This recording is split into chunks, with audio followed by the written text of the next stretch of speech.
Stop. Cancer. Even cancer. Donc ça, en fait, c'est même le cancer. Donc c'est étonnant, quoi. Donc ça veut dire la capsaïcine, hein, là, la capsaïcine qu'on voit qui sort des piments, hein, de ce piment en particulier. C'est en fait ça, si vous regardez, vous faites vos recherches, vous allez voir Google, GPT, Deep Search, tout ce que vous voulez.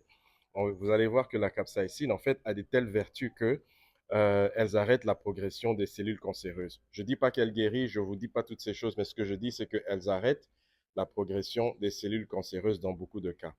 Alors ça, c'est le cas d'un de mes amis qui m'a appelé pour aider son ami qui était assez vieux, qui ne pouvait pas faire la chimiothérapie.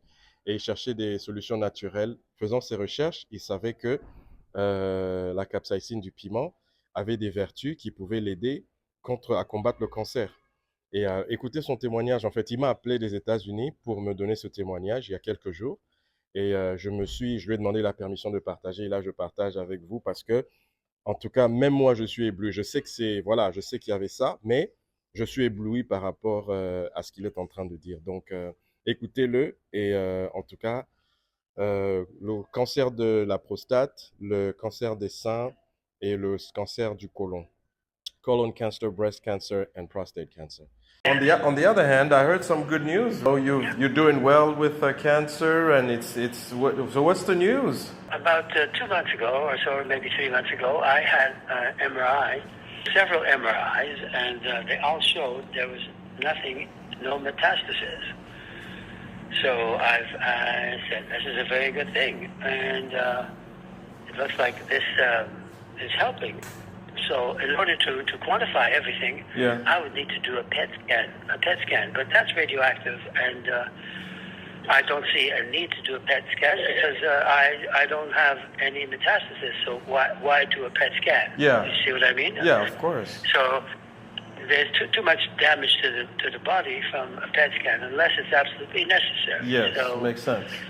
My opinion is the MRI is sufficient for me, maybe not for the industry, but for me it's sufficient to know that what I'm doing is working. Yeah. And as long as it keeps working, I'm going to be very happy. I'll have another MRI probably in about 6 months or so. Okay. And we'll see what happens again, and see if there has not metastasized, then I'm still in good shape. So that's fantastic.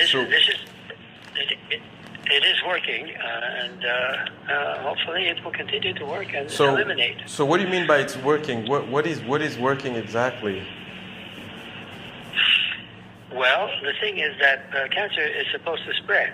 Yes. It metastasizes, especially if it's an aggressive type of cancer. Yes. And so this is prostate cancer. Now, I've had prostate issues for a long time. Yes. Many tens of years. Yes. But I didn't have prostate cancer until more recently. Okay. Most recently, I've been diagnosed with prostate cancer, and I have several choices what to do. Yes. So I decided I'm not going to do anything. I'm just going to wait and see, and it was getting worse. Okay. How do I know it was getting worse? Because I had an MRI that at one time, an MRI of that section. Yes. That said you have a certain size and shape and whatever, and so they gave me the volumetric analysis, and that shows that it has grown into certain areas. But it hasn't grown further than those areas, so I'm saying, well, that's good, according to the MRI. Yeah. So I've been trying many things throughout the last 20, 30 years, and this one seems to be the best so far. Okay, so by this you mean you've been using the chili peppers, the cayenne and bird's eye chili pepper I gave you?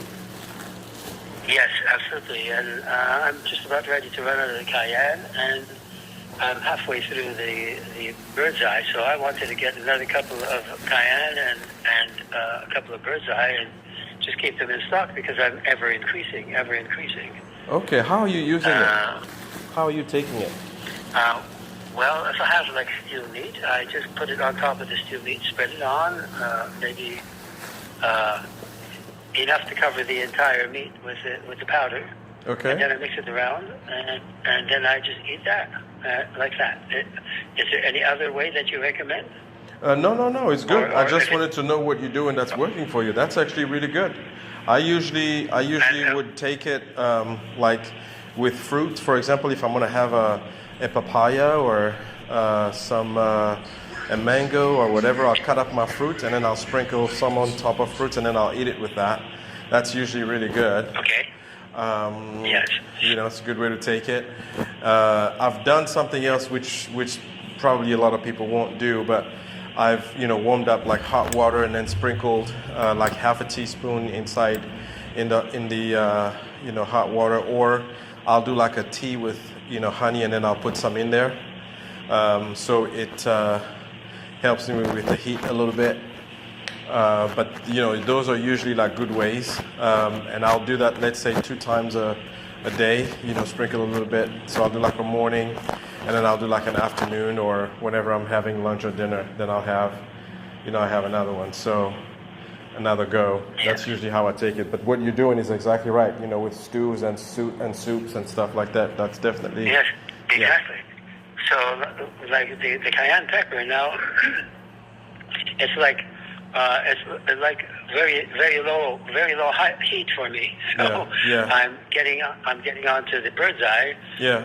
And of course I think I might use about 5 to 1, 5 cayenne as much as one sprinkle of bird's eye. Okay. So I find the bird's eye maybe 5 times as hot. It is.